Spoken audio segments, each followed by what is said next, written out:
نہ مکڑی کو مارو نہ کبوتر کے ساتھ زیادتی کرو. یہ دونوں میرے حضرت ابو بکر صدیق ہے. اگر اردو میں یاد کرتے ہیں تو یار غار.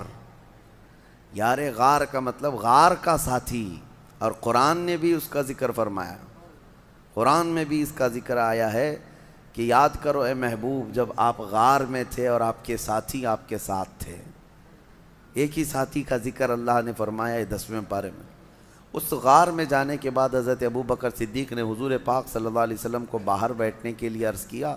خود جا کر اس غار کی پوری صفائی فرمائی اور اس کے سوراخ کو کپڑے پھاڑ پھاڑ کر کے بند کر دیا کہ کوئی کیڑے مکوڑے نہ آئیں. اور نبی پاک صلی اللہ علیہ وسلم کو غار کے اندر لے جا کر آرام کرنے کی عرض کی.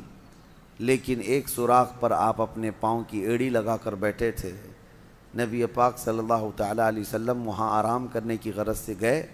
اس غار کو ابھی بھی آپ جا کر کے دیکھیں گے تو اتنا چھوٹا ہے کہ کھڑا نہیں ہو سکتا اندر کوئی, صرف بیٹھ سکتا ہے. کھڑے ہونے والی جگہ نہیں ہے وہ. اور 2 ہی لوگ اندر جا سکتے ہیں غار میں, اتنا چھوٹا ہے. 2 لوگ بیٹھ سکتے ہیں, باقی سب پتھروں سے گھرا ہوا ہے.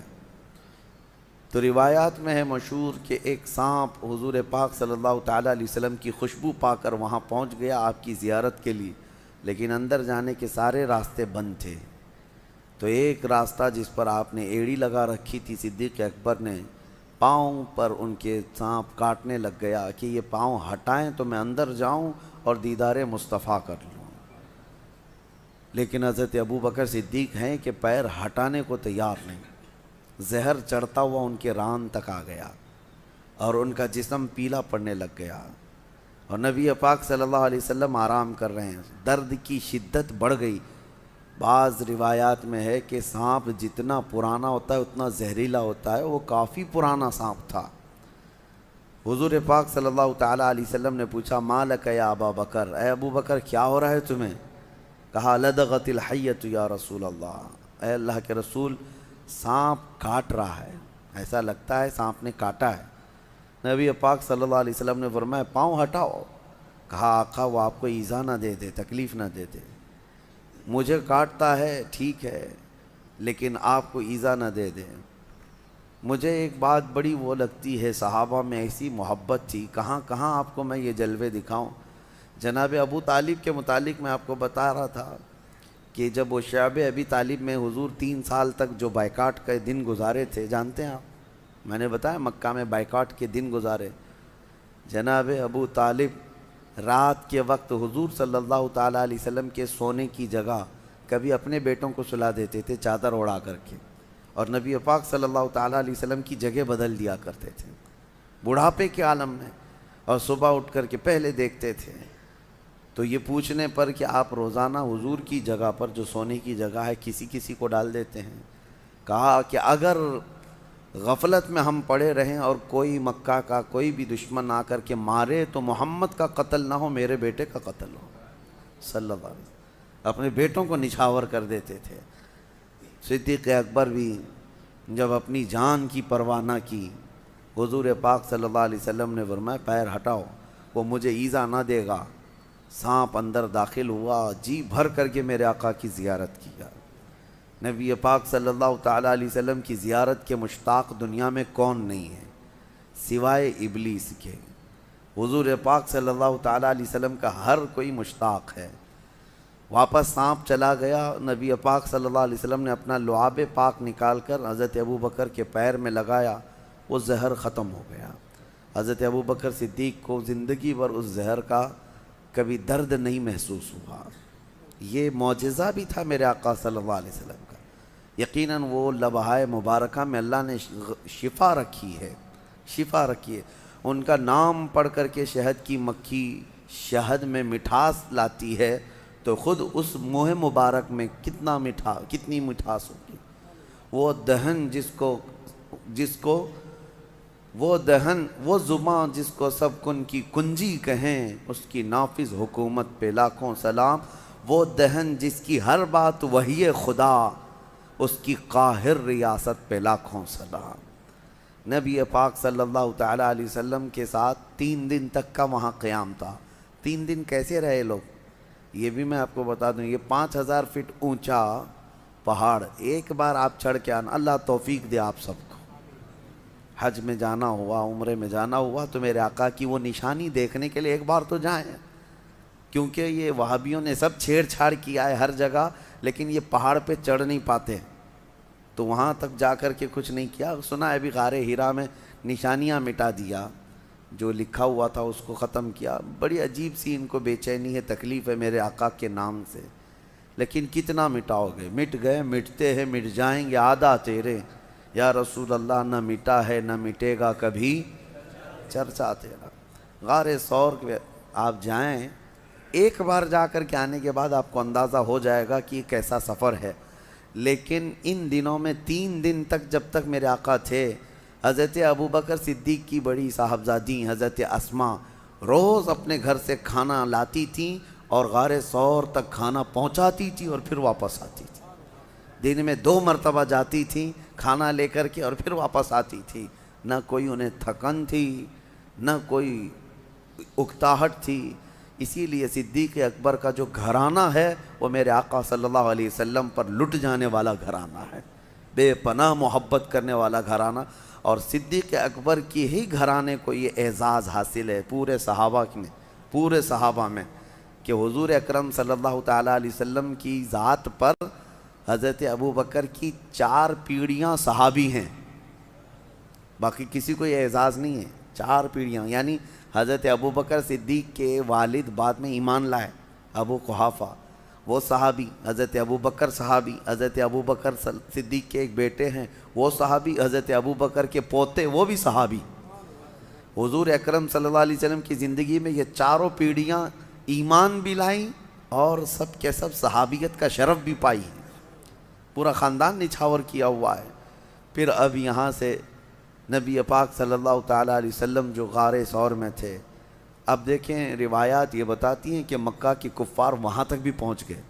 وہ پیروں کے نشان دیکھنے کے ماہر تھے عرب والے، کبھی اونٹنیوں کے پیر کے نشان ڈھونڈتے، کبھی لوگوں کے گئے ہوئے پیروں کے نشان ڈھونڈتے۔ عرب تو اس میں ماہر تھے، حتیٰ کہ وہ پیروں کے نشان دیکھ کر کے بتا بھی دیتے کہ کون سا خاندان گیا ہے یہاں سے، کون سے قبیلے والے لوگ گئے ہیں۔ اور جیسے کہ مشہور روایت یہ ہے، حضرت ابوبکر کو ابو بکر جو کہا جاتا ہے، ان کا جو نام ہے یہ مشہور جو ہوا ابو بکر۔ بکر جو ہے نا عرب کا ایک بہت بڑا نصاب آدمی، نصاب کا مطلب وہ نشانیاں دیکھ کر کے نسب بتانے والا۔ اس کا حال یہ تھا کہ وہ پیروں کے نشان دیکھ کر کے تقریباً وہ خاندان کا پورا بایو ڈاٹا بتا دیتا، بایوگرافی بتا دیتا کہ کون سا خاندان کا آدمی یہاں سے گیا ہے۔ تو وہ بکر بہت مشہور تھا کہ نسب پورا بتاتا ہے۔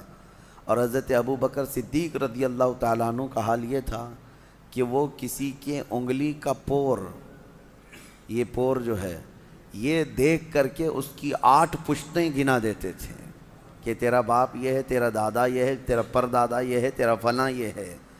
حضرت ابوبکر صدیق نسب کے اس میں اتنے ماہر تھے، اسی لیے آپ کو کہا گیا وہ تو بکر ہے جو ایک خاندان بتاتا ہے، یہ بکر کا باپ ہے جو 8 پشتوں تک بتا دیتا ہے، ابو بکر۔ تو حضرت صدیق اکبر رضی اللہ تعالیٰ عنہ کے ساتھ وہاں تھے، تو کفار جو ہے پیروں کے نشان ڈھونڈتے ڈھونڈتے وہاں تک پہنچ گئے۔ کہاں تک؟ پہاڑ تک بھی پہنچے، کیونکہ مکہ میں دوسرے ہی دن یہ اعلان ہو گیا تھا جو محمد اور ان کے ساتھی کو ڈھونڈ لائے گا اسے 100 اونٹ انعام میں دیے جائیں گے، 100 اونٹ دیے جائیں گے۔ اس زمانے میں 100 اونٹ کا مطلب یہ ہوا کہ 100 کار، یعنی آج کے زمانے میں جو کار ہے، کار کی جو قیمت ہے وہی اونٹ کی قیمت تھی اس وقت۔ جس کے پاس ایک کار ہے آج وہ ایک سواری والا سمجھا جاتا ہے، بڑے اچھے طبقے والا سمجھا جاتا ہے یا مڈل کلاس کا ہے، اور جس کے پاس اس سے زیادہ ہے تو وہ ہائی لیول کا آدمی ہے۔ اب 100 اونٹ، ابھی یہاں کوئی اعلان کر دے کہ 100 مرسیڈیز کسی کو ملیں گی تو اسی سے آپ کو اندازہ ہو جائے گا 100 مرسیڈیز کا مطلب کیا ہے۔ تو اس زمانے میں سرخ اونٹ جو ہے وہ مرسیڈیز اور بڑی لگژری گاڑیوں کے مقابل میں مانے جاتے تھے۔ عام اونٹ الگ ہے، سرخ اونٹ یعنی لال رنگ کا اونٹ وہ لگژری اونٹ تھا، جس کے پاس ہوتا ہے وہ بڑے قسم کا آدمی۔ اور ویسے 100 اونٹ کا اعلان ہو چکا تھا مکہ میں کہ جو ڈھونڈ کر کے لائے گا اسے 100 اونٹ ملیں گے۔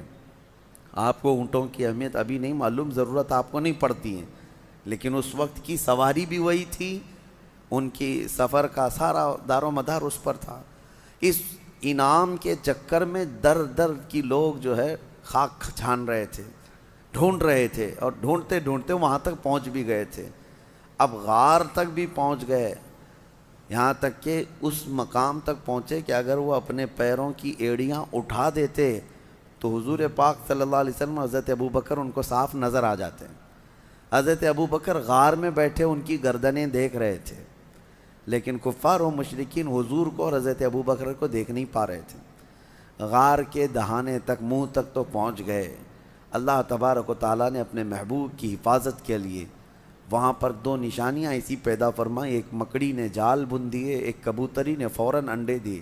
یہ نشانی تھی اس زمانے میں کہ جہاں کبوتری انڈے دیتی ہے انسانوں کا آنا جانا نہیں ہوتا، اور مکڑی نے جال لگایا، اس کا مطلب اگر کوئی اندر گیا آیا ہوا ہوتا تو جال ٹوٹ چکا ہوتا، اور مکڑی کو جال لگانے میں کافی وقت لگ جاتا ہے، اتنا گھنا جال لگا دیا تھا مکڑی نے چند گھنٹوں میں۔ تو اب یہ دو نشانیاں دیکھ کر کے کفار وہاں تک پہنچ کر کے بھی حضور کے قریب نہ جا سکے، پلٹ کر چلے گئے۔ اللہ رب العزت جب کسی کی حفاظت کرنا چاہے وہ تمہاری گردن تک قریب لا کر دشمن کو بھی دور پھینک دیتا ہے۔ اعلیٰ حضرت فاضل بریلوی رضی اللہ تعالیٰ عنہ فرماتے ہیں، جان ہے جان ہے جان کیا نظر آئے۔ حضور جو ہے جان کائنات ہیں، اور جان کس کو نظر آتی ہے؟ جان ہے جان کیا نظر آئے، کیوں عدو گرد غار پھرتے ہیں، وہ سوئے لال ازار پھرتے ہیں، تیرے دن اے بہار پھرتے ہیں۔ نبی پاک صلی اللہ تعالیٰ علیہ وسلم کو وہ قریب آ کر کے بھی دیکھ نہ سکے۔ یہ دونوں چیزیں نشانیاں بن گئی۔ اسی لیے بزرگوں نے لکھا ہے کہ نہ مکڑی کو مارو نہ کبوتر کے ساتھ زیادتی کرو، یہ دونوں میرے آقا صلی اللہ تعالیٰ علیہ وسلم کی ناموس کی حفاظت کرنے والے پہرے دار ہیں، جس کو آج کہتے ہیں نا محافظ ناموس رسالت۔ یقیناً میرے آقا صلی اللہ تعالیٰ علیہ وسلم کی عزت کی پہرے داری کرنے والی مکڑی بھی ہے اور کبوتری بھی ہے، اور دونوں عزت پائے ہوئے لوگ ہیں۔ مکڑی کو مارنا منع ہے، ہاں بس یہ ہے کہ اس کے جال کو صاف کریں، لیکن اس کو نہ ماریں۔ بعض بزرگوں نے حیات الحیوان ایک کتاب ہے حیوانات، علامہ کمال الدین دمیری رحمۃ اللہ علیہ کی، اس میں تو انہوں نے لکھا ہے کہ مکڑی کو مارنے والے کو کئی طرح کی بیماریاں لگ جاتی ہیں، کئی طرح کی بیماریوں میں وہ ملوث ہو جاتا ہے، اس کو نہ مارے، اس لیے کہ اس کو اعزاز ہے میرے آقا صلی اللہ علیہ وسلم کی حفاظت میں اپنا جال بن دیا تھا۔ اور دوسری چیز کبوتری کا بھی ہے۔ کبوتری ایک ایسی، کبوتر ہی سمجھ لیں، ایک ایسا پرندہ ہے جس کو اللہ تعالیٰ نے یہ اعزاز بخشا ہے، آج بھی اگر کوا آ جائے تو بھگا دیتے ہیں، کبوتر آئے تو کوئی بھگاتا نہیں۔ حرم کی ہر مینار میں آپ کو، مسجد نبوی میں، خانہ کعبہ کے اندر، سب جگہ آپ کو کبوتر ہی کبوتر نظر آئیں گے، بے حساب کبوتر بھرے ہوئے ہیں، لیکن کبھی آپ جا کر کے دیکھنا، نہ مسجد نبوی میں وہ بیٹ کرتے ہیں، نہ حرم پاک میں کہیں پخانہ ان کا پڑا ہوا ملتا ہے، گندگی نہیں پھیلاتے، لیکن وہ کریں نہ کریں اپنی جگہ پر، ہزاروں لاکھوں پرندوں میں حرم میں رہنے کا شرف اگر کسی پرندے کو ہے تو وہ کبوتر کو ہے۔ وہ میرے آقا کی جالیوں کے پاس بھی آتے ہیں، نبی پاک صلی اللہ علیہ وسلم کے گنبد پر اپنا بسیرا کیے ہوئے ہیں ہزاروں کی تعداد میں۔ بہرحال وہ ان کی قسمت ہے، اور اللہ تعالیٰ نے اس کو یہ اعزاز دیا۔ خالی وہاں مکہ اور مدینہ میں نہیں، آپ جہاں کے بھی مقدس مقامات دیکھیں گے کبوتر وہاں مل ہی جاتے ہیں۔ کبوتر کی یہ فطرت ہے، مزاج ہے، وہ مقدس مقامات میں اپنا گھر بناتے ہیں، مسجدوں کو، مزارات کو، وہیں پر وہ اپنے گھر بناتے ہیں۔ یہ اعلیٰ نسب ہونے کی بھی علامت ہے، اور اچھے اشرف مزاج ہونے کی بھی علامت ہے۔ بہرحال 3 دن کے بعد میرے آقا صلی اللہ علیہ وسلم نے وہاں سے آگے کا سفر فرمایا۔ پھر مکہ والوں میں سے کچھ لالچی بیچ راستے میں آ بھی گئے، اور حضور کو دیکھ بھی لیا، پکڑنے کی کوشش بھی کی۔ انشاءاللہ العزیز آگے کے سفر کے احوال کل عرض کرتا ہوں، اللہ نے اگر زندگی باقی رکھی۔ اللہ کریم میرے آقا صلی اللہ علیہ وسلم کی سچی پکی عقیدت و محبت نصیب فرمائے، میرے آقا کے جلووں میں زندگی دے، اور میرے آقا کے قدموں میں موت عطا فرمائے۔